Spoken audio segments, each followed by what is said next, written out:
the American Suppressor Association's Knox Williams on the latest in the Senate fight over suppressors. That and more on this episode of the Weekly Reload Podcast. No, the devil's got no hold on me.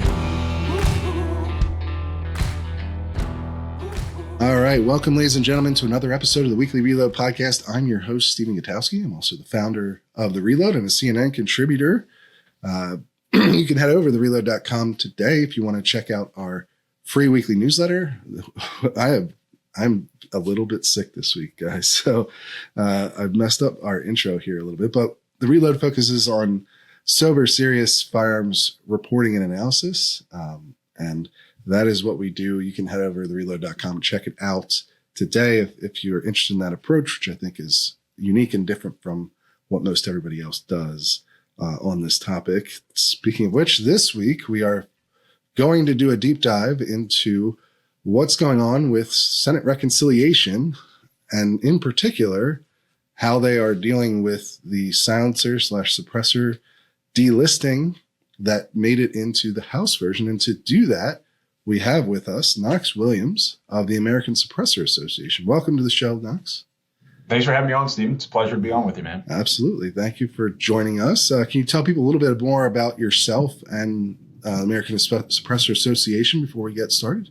Yeah, absolutely. So I'm Knox Williams. I'm the executive director of the American Suppressor Association, and we're a 501c6 nonprofit that I started about 14 years ago with the specific goal of trying to remove suppressors from the NFA and make them legal for ownership and hunting in all 50 states. And I would say that as of right now, you are probably closest to that goal as you've ever been before. It was included in the House version of this reconciliation bill. And now the Senate is going to go through their version, which is, I guess, the key part of the process here, because the Senate has what's called the Byrd Rule. Reconciliation, for people who don't know, is a special budgetary process in Congress that allows a budget bill to pass with just 51 votes instead of 60 votes.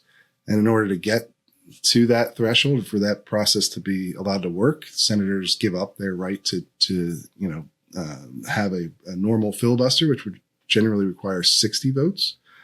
And so there's a lot of fairly complex rules as to how things can make it into this budget. And that's where we're going to talk a little bit about that as well. That'll be probably the primary focus of what we're going to get into today is the Byrd Rule, whether silencers. There's sort of two different parts of this reform in there. One, maybe more people are more confident we'll get through than the other. But, you've got some updates for us, I think, in a recent meeting that you've had on the Hill. So let's just start with where things are at right now. We got the House passed their bill. It's now the Senate's job to take it up. Where are they at right now? I think we're waiting on text. Is that? Yeah, that's exactly right. Yeah. So we're basically kind of at halftime, right? If you want to think of this in terms of a football game. So first half was trying to get this through the House. We were successful in getting it included. And when I say it, I'm talking about Section 2 of the Hearing Protection Act. That's the provision that removes suppressors from the National Firearms Act tax scheme. And that really is kind of the cornerstone of why suppressor reform is germane to this process, because at the end of the day, the National Firearms Act, the law that encompasses regulations on suppressors and short-barrel rifles and short-barrel shotguns and a host of other devices, is just a taxing scheme. It was set up in 1934 as a taxing scheme. It's been upheld by the Supreme Court in 1937 as a taxing scheme. That case was actually referenced in the Obamacare, whether or not it's a tax mandate by, I think, Chief Justice Roberts as recently as 2009. So this is very much established as a tax, and that's why it is germane, in our opinion, to the reconciliation process. That's been the argument that for really you guys have been able to collect pretty much every gun rights group on this point, NRA, GOA, NAGR, basically everybody is united on this idea that it should be in there and it can get through the Byrd Rule. Obviously, there's a lot of skepticism, I think, on the Hill over this. the number of sources I've spoken to is certainly the Republican Ways and Ways and Means Committee didn't include that section when they passed this provision. They just had because the other part of this is there is just the elimination of the tax, or the zeroing out of the tax, specifically on suppressors or silencers, as they're known under the NFA, on transfers, and making it added later. But that's the other half of this. People are much more confident that literally all you're doing is lowering the tax there. The concern, I guess, the question becomes whether or not delisting the devices is germane, or is going to pass the Byrd Rule, because Byrd Rule basically says it has to be purely budgetary, can't be regulatory in nature, even if it has some sort of budgetary impact. If the goal is to be regulatory, and then it can't get through. And that's what the big question is, because delisting suppressors, obviously, the main benefit of doing that for owners is that, or potential buyers, is that you wouldn't have to go through the registration process that's associated with the National Firearms Act, which is a sort of a registration to prove that you've paid the tax, right? Which I guess that goes back to your guys' argument here that, well, this is all just to enforce mechanisms for a tax. But I guess that's the big question, is whether or not these other mechanisms can be included, or if you can only zero out the tax. Is that like a good summation in your view of or a fair way of putting the argument here? Yeah, I think so. I think that's a fair characterization of what folks are saying about this. The thing that we come back to is, I don't understand really how one would be germane, but the other wouldn't. Again, because these are only dealing with taxes. When you talk about the registration of suppressors or other NFA items, we're talking about their inclusion in the National Firearms Registration and Transfer Record, the NFRTR, which is the federal registry of NFA items.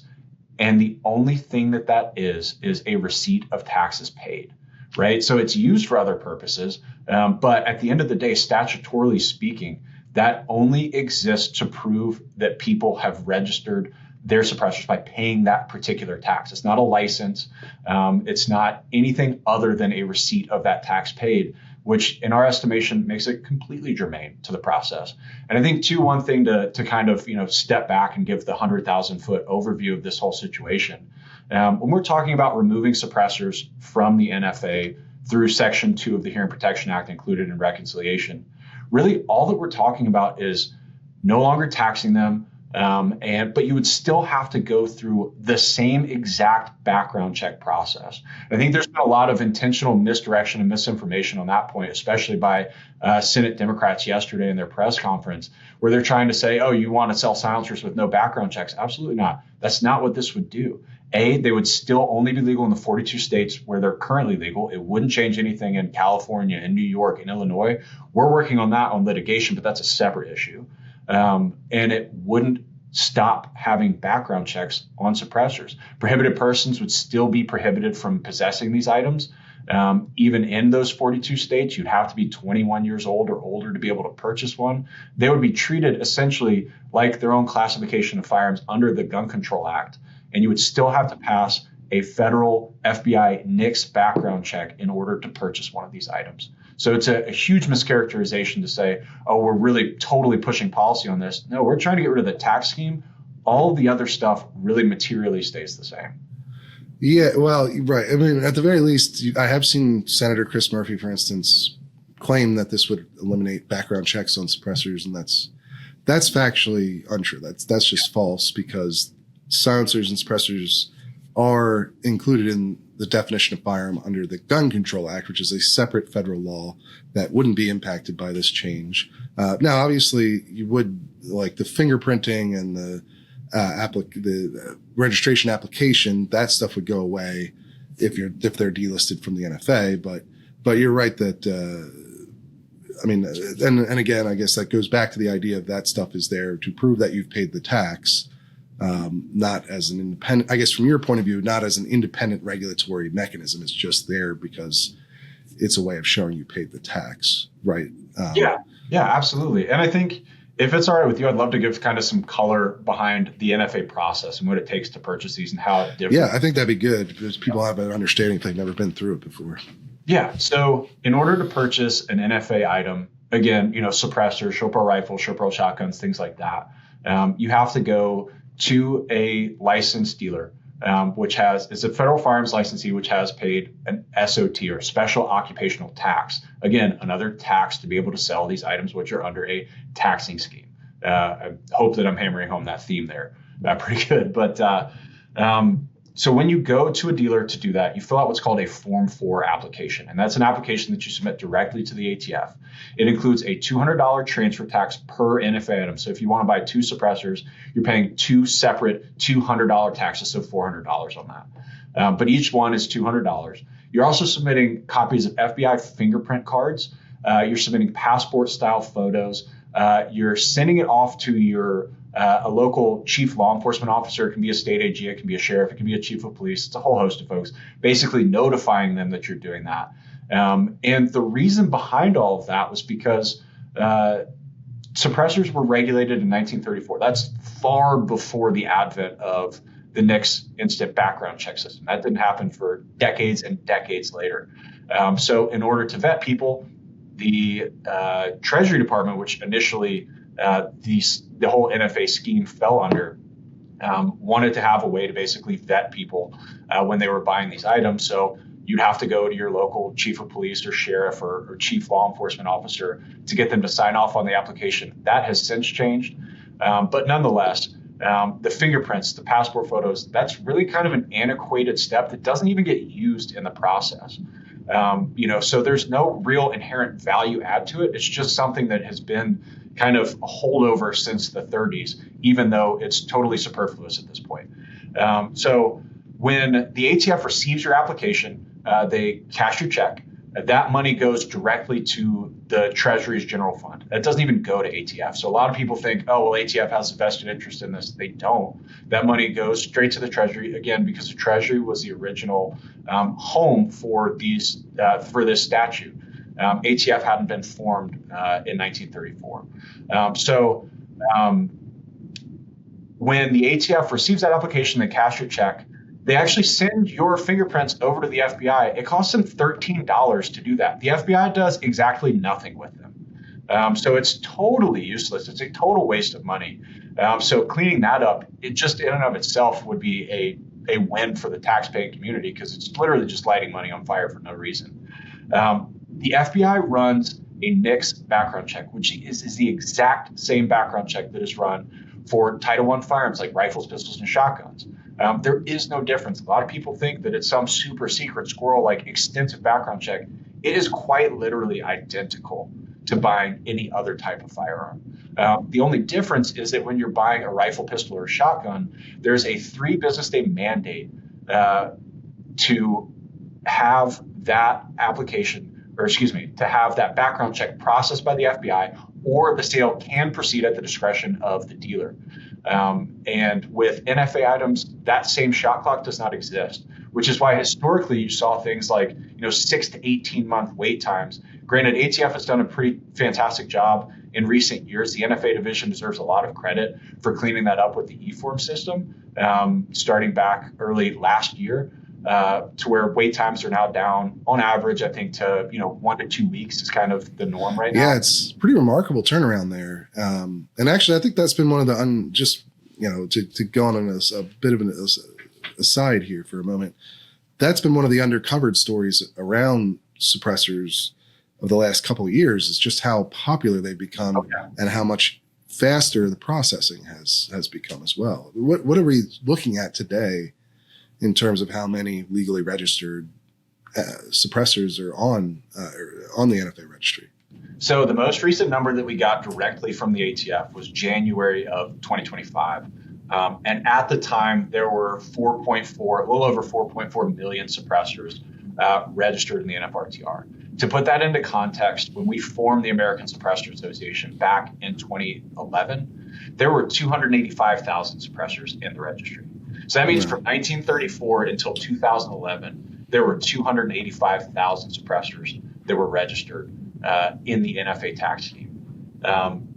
that's obviously tremendous growth. Last year, I believe there were just shy of 750,000 suppressors sold domestically in the U.S. So almost 3x how many were sold between 1934 and 2011. So there's a very substantial demand for these, especially in recent years. Absolutely. Absolutely. And part of that is, consumer awareness. A large part of that is the decrease in wait times. And, again, hats off to the NFA division guys for doing that. Especially under the Biden administration, it's, kind of remarkable to think about the fact that that wait times were able to go down that far. But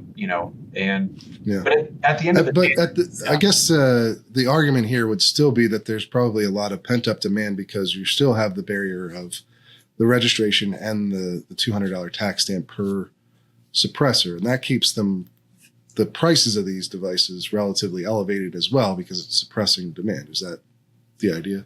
More or less. I mean, the $200 is just added straight on top. So that's certainly a barrier to entry. Americans don't like being on lists, and rightfully so. I myself don't love being on a federal gun list. And I can't fault anybody for having that thought as well. But at the end of the day, we're all probably on a list on something somewhere. And that has not been enough to stifle demand. Although I definitely agree that it is holding it back. So, you would expect to see an even further increase in demand for suppressors if this delisting happens. More than likely, yeah. Or even if just the tax cut gets through. Yeah, I think anything helps, especially in uncertain economic times like we're in right now. Every dollar savings helps. Right, that makes sense. And so going back to the political fight over this. And this is, look, I think this is, as I said at the top, the closest you guys have come to accomplishing this goal, which has been a goal for decades now. Even if you only get the tax cut from this or zeroing out that tax, that's still a pretty significant movement of federal law. I mean, you don't really see a lot of loosening or deregulation of firearms under federal law the past 20, 25 years, right? Yeah, no, I can't really think of much at all. We've got PLACA. That was 2005. Yep. And most of the consumer facing gun world probably isn't even really aware of PLACA. I mean, obviously that's come up pretty big this week, especially in the past couple of weeks with the Smith & Wesson Mexico case hitting the Supreme Court. And what a fantastic ruling on behalf of SCOTUS on that one. But yeah, I mean, I think that if we are able to get suppressors out of the NFA, that would probably be the biggest Second Amendment win in our lifetime. Legislatively, yeah. Yeah. I think it would certainly be the biggest legislative accomplishment of the gun rights movement, I think, since PLACA at least, but maybe going back further, I don't know, the Protection of Lawful Commerce and Arms Act, which I think a lot of people don't, or sorry, the gunner, there was a Reagan.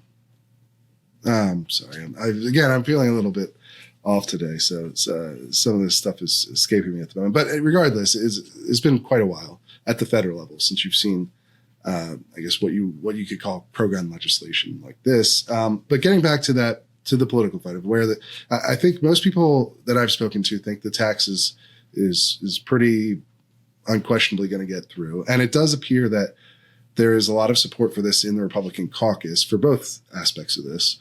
But obviously there's a staunch, as you mentioned, resistance from the Democratic caucus, with even Schumer himself going out and having a press conference yesterday, Thursday, because we're filming on Friday here, saying that they're going to challenge this in the bird bath, they call it, when they go through and do the bird rule on all these different provisions. And so, there was, I think I'd heard some talk of this maybe getting that set, the delisting getting scrubbed out before the text comes. We don't have the text yet. I think it's very unlikely that's going to happen from everything I've heard.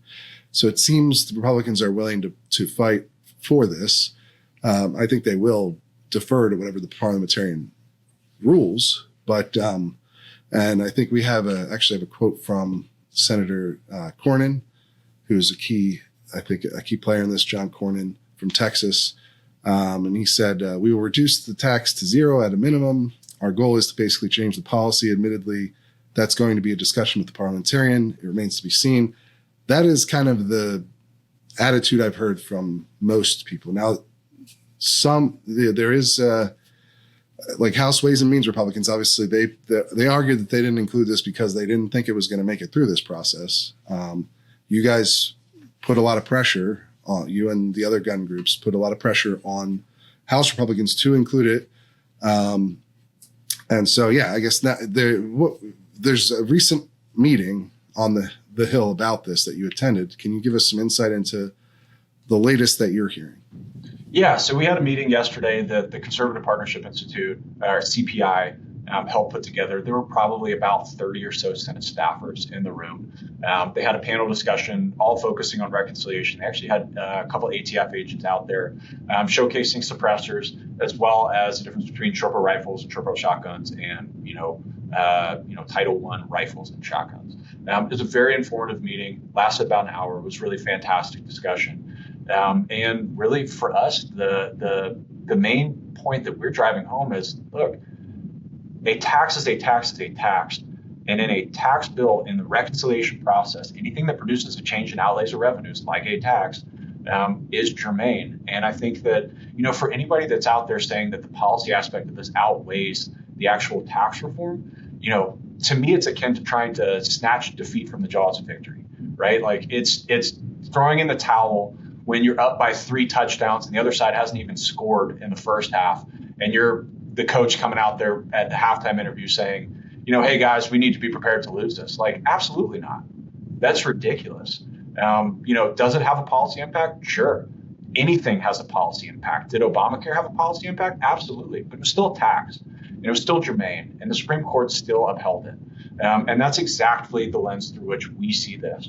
I think that we were successful in getting the House to include Section 2 of the Hearing Protection Act because it was the right thing to do, right? Because in my opinion, the idea that reducing the tax but eliminating it, reducing the tax is germane but eliminating it is not, I find that to be incredibly hollow, right? And I think it's short-sighted, and I think it's trying to basically open with a compromise position when it's entirely unnecessary. At the end of the day, the parliamentarian is the one who's going to make this decision for us. And there are mechanisms to override the parliamentarian, which obviously we would pull every lever available to us if she does not rule in our favor. But I just don't see how anyone with a straight face could make the argument that removing a tax is not germane because it does not produce a change in outlay revenues.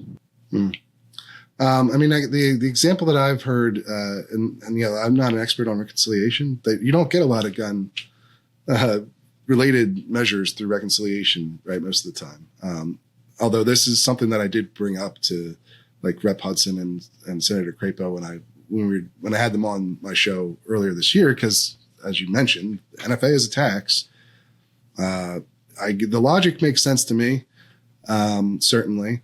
I have heard examples of, for instance, Obamacare in particular. 2017, Republicans wanted to eliminate the individual mandate, and just for people who maybe don't know or don't remember the details of Obamacare and the fights back then, but Obamacare had an individual mandate in it that said if you don't sign up for health insurance, you have to pay a tax penalty of a certain amount. And Republicans wanted to remove that in reconciliation, and they were able to zero out the tax penalty, but weren't able to remove the mandate itself. And so I've heard people bring that up as an example of why this could go a similar way, where you could get the tax zeroed out, but you can't, remove silencers from the NFA. Have you heard that example at all, or do you find any? Does that? It sounds like you're pretty convinced of that you should be able to delist, but have you heard this example before? I've not heard that example direct, but I'm not surprised that people are making that. Do you have other examples maybe of that would from reconciliations in the past where you see a similar moment to what you're hoping to get? Not on the gun issues, and I think that the reason for that is because there's not a lot of gun statute in tax code, right? I think that there's a reason why we're seeing the Hearing Protection Act and not concealed carry reciprocity in this process. Right. And I think that another big part of that is, suppressors just were a relative unknown until very recently. That increase in demand is increasing people's political interest and their political will on this particular issue, which is, I think, kind of coming to a head right now. Also, the reconciliation process is admittedly not something that many people are that familiar with. It's very complex. Yeah, it's complex, it's nuanced. And us in kind of the gun community, this is sort of our first fire drill here. So we're very much learning as we go on this process, which has made it a very fun experience, also a very stressful one. But I guess the other attitude I've heard is basically, well, you might as well try. I mean, this is your best shot of getting it. It's the idea here, like you're unlikely with the Congress as it sits today to pass the Hearing Protection Act or many of these other gun-related reforms through normal order and get past the 60 vote limit. There may be some Democratic support for the HPA in the Senate or even in the House, but it's very limited. It's certainly, I think Senator Crapo said himself on my show, who is one of the co-sponsors of the Hearing Protection Act in the Senate, that he didn't think you could get to 60 this year. And that is, the goal was to build support over time. So this is like attaching it to a larger must-pass bill with a lower threshold for how many votes it needs to get through the Senate sure seems like the best play you could have. And, it's kind of just worth the risk. If it gets washed out in the Byrd rule, that's, not what you think will happen, but it's certainly worth trying. Does that sum up the attitude fairly well? Yeah, I mean, absolutely. Look, we're playing for keeps, right? This is the best shot that we've had. And Senator Crapo's done a fantastic job. He's carried the Hearing Protection Act since 2017 in the Senate side. Right now, he's got 33 co-sponsors plus himself, so 34 senators signed on to that legislation. Getting to 60 is a tall order, even in the best of circumstances, and not just for our particular issue, for any firearms-related issue. Heck, for any issue, period. There's just not a lot of legislation that actually moves through both chambers and gets to the president's desk. That's the nature of our political system. Good, bad, or indifferent, that's just how it is. I will say on the House side, we actually do have our first Democratic co-sponsor in a number of Congresses, Marie Gluesenkamp-Perez. I think she's kind of blue dog Dem from, I believe, Washington State, possibly Oregon. But it's bipartisan, and at the state level, suppressors is an issue that we've seen that has had a tremendous amount of bipartisan support. We've got 4 or 5 Democratic governors who have signed standalone suppressor legislation into law. Of the, almost 24 laws that we've passed at the state level, pro-suppressor laws, be it suppressor ownership, suppressor hunting, or cleaning up statutes, a large amount of those have had Democratic primary sponsors on that legislation. So it's something where this is not just a red versus a blue issue. This is something where really when people understand what suppressors truly can and cannot do, it becomes a much more palatable issue for a lot of people. But when you've got the likes of, Schumer and Murphy and Gillibrand going out there and really just peddling propaganda and lies to try and support their position, it becomes a very divisive issue, if that makes sense. Yeah, no. So, I mean, I think at the national level, guns generally becomes much more polarized than what you see perhaps at some of the state levels, especially on issues like Hearing Protection Act, because a lot of there is like as the name implies, a safety aspect to this, especially for people like hunters who may use suppressors in lieu of other forms of hearing protection, right? And I think that plays better with, in certain states where maybe there's more Democratic support for those sorts of reforms. But speaking of which, obviously we had a high profile killing this, was it late last year, I guess, the United Healthcare CEO assassination. And I've been surprised to see that you guys have been able to hold together. Certainly Republican support at the very least for this, because usually those kinds of things are what drive people away from bills like this, even if the circumstances don't 100% line up, right? The guy 3D printed his own suppressor. He didn't register it in the NFA. Like the NFA didn't stop him from doing any of that stuff. But it was still a high profile incident with, a suppressor being used. And, you guys have managed to keep together support for this as far as I can tell. We reached out to every every Senate office to try and gauge where they are, at least what they would say publicly. And every Republican that we heard back from does support the concept of this. And every Democrat we've heard back from, which were far fewer of them, opposes it. But it does seem like there's a strong consensus, at least among the Republican caucus, that they do want to see this happen. Is that the feeling you've gotten? Have you seen any internal dissension from Republicans on this at all? No, I mean, I think that's spot on. I mean, again, I think that really kind of the internal debate that we're having is whether or not this is, more tax related or more policy. And that's where, from our perspective, making sure that people understand that this is a tax reform first and foremost, that any policy is just, a direct result of amending those taxes or eliminating those taxes. But really, at the end of the day, it all comes back to the tax side. So there was one issue that was raised with us by one Senate office. Cynthia Lummis out of Wyoming raised this concern, which I've talked to a little bit about on the Reload before here.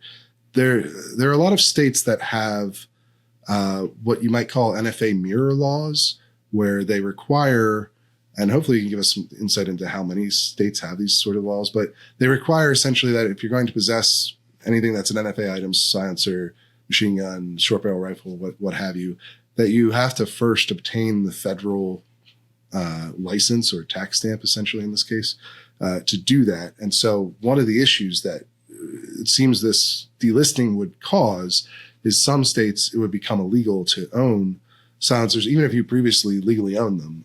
Colorado has been one of the top examples of this, but I think Arizona is another state that does this. I think there's quite a lot of states that do it.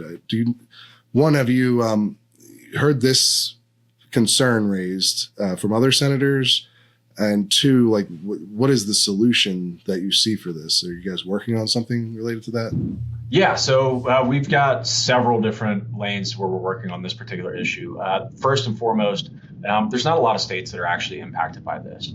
And every state has its own statute that pertains to suppressors or really any gun-related issues. And really the devil's in the details of how that verbiage is drafted and stated in their statute. So again, a lot of places will just say, as long as you're in compliance with federal law, then, you can possess a suppressor. Those states obviously are all good to go. Some states will say, as long as it's registered in compliance with the National Firearms Act. We believe that even if these are removed from the National Firearms Act, that they would still be registered in compliance with the National Firearms Act, therefore making it a non-issue. There are some states like Colorado that reference being licensed and having a permit. Well, under the current scheme, you are neither licensed nor have a permit. You have a receipt of a tax paid. So we don't see that as an actual issue. If Section 2 of the Hearing Protection Act does pass, there are some states where we will go and we will clean up the language in the next legislative session, or at least work to do that, to just clarify things and make it more straightforward and streamlined. But there's not really many states where we actually see a true legitimate barrier. Now, that's not to say that some Democrat attorneys generals won't try and make attempts at that. Obviously, we will fight that. But I think first and foremost, what we would love to see is the inclusion of Section 3 of the Hearing Protection Act into the reconciliation package. That's something that we've been working on for months now, trying to get that included as well. And basically what that does is it says, as part of the tax code, as conforming language for this, which is why we think it would be germane to the reconciliation process, because you're allowed to have language that basically conforms to the tax policy change. So you don't create other issues by reforming that tax code. But it basically states that if a state references, federal law or the National Firearms Act, that, you are satisfying those requirements. That would be the simplest, the cleanest thing for us to do, is have Section 3 included. And that would basically nullify any of these potential issues. The other stuff is working with those states in the next legislative session. But perhaps the most exciting for us is litigation. And obviously that moves at a much slower pace. But we're almost 2.5 years into litigation challenging the constitutionality of suppressor bans in the state of Illinois. ASA Foundation and Silencer Shop filed a joint lawsuit with a lot of industry support. In Illinois, it's called Anderson v. Raoul. We've got Cooper and Kirk representing us there. We've got a very great judge. It's a little frustrating that it's been taking this long, but we can't control the courts on that front. But the whole premise of that is basically, in a post-Bruin environment, suppressors should be protected by the Second Amendment. Period. Hard stop. And DOJ even recently in that Peterson memo that they put out a few weeks ago, even for the first time acknowledged that suppressors from the federal government's perspective are protected by the Second Amendment, which is a fantastic step forward for us on that front.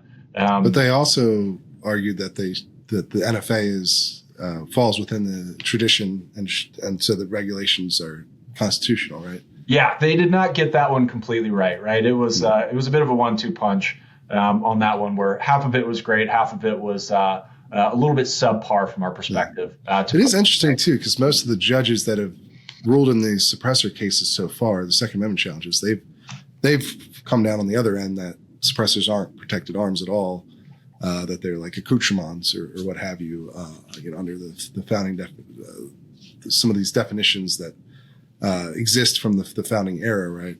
Can you give us a little bit of a overview of what you guys are seeing right now on the legal front? Because obviously we spent most of the time here talking about the legislative front, and to me that seems like the most promising area for suppressor reform. But there obviously has been a long, Bruin does open up this avenue of giving you guys a better chance of securing, Second Amendment protections for suppressors. What's the latest there beyond this DOJ filing and the Illinois case? Yeah, I mean, it's exciting times there, right? And it's, again, frustrating that it moves so slow, but we've got Anderson v. Raoul in Illinois. Cooper and Kirk picked up the plaintiff in Sanchez v. Bonta in California, which has already made its way up to the appeals, which is fantastic. I mean, it's a very similar case. They basically use our arguments in that particular case over there. They picked him up. He was a pro se litigant who the Ninth Circuit said, hey, we're going to look at appointing you counsel. Cooper and Kirk reached out and got the case. So it's pretty fantastic to have arguments going in both Illinois as well as the Ninth Circuit. And these are against total bans. The state just totally bans you from owning suppressors altogether. NFA doesn't come into play. It's just the state just says you can't even possess these. That is absolutely correct. And right now there are 8 states where suppressors are banned. And that's really what we're going after. We're not going to file lawsuits in all 8 states, but our ultimate goal is to work this up to the Supreme Court and hopefully get them to recognize that suppressors are protected by the Second Amendment and therefore cannot be banned at either the state or the federal level. Right. But certainly a heavy lift to get to the Supreme Court, as we've seen for any Second Amendment case these days. But important to understand that that's still a live fight in the lower courts right now. So from there, I think, do you know next steps that we're looking for in terms of this reconciliation package? Obviously I think we're maybe expecting text to come out soon, maybe even today as we're filming, Friday, maybe Monday is what I've heard. When are you expecting to see the first text, and then what happens after that? Do you have a good timeline understanding of this? Yeah. So, I mean, I don't have a crystal ball, right? I wish I knew an exact answer on that, but we're hearing the same thing. Could come out today, Friday, could come out Monday, but that the Senate Finance language will come out, and then it's going to take some time for the parliamentarian to work their way through that. I would imagine that there's going to be a lot of provisions that are challenged by the Democrats. It's not unique to suppressors at all. It's really just kind of a hurry up and wait game. We're right at the end of halftime, and as soon as that language drops, that's when the second half kicks off, in our opinion. Okay. And what are you going to be watching for? What are the key things to see? I guess just what's in the text and what happens with the bird bath, as they call it, the parliamentarian rules. Yeah, and we're going to be working that, with Senate staff to make sure that they're armed with the best possible arguments on bird compliance.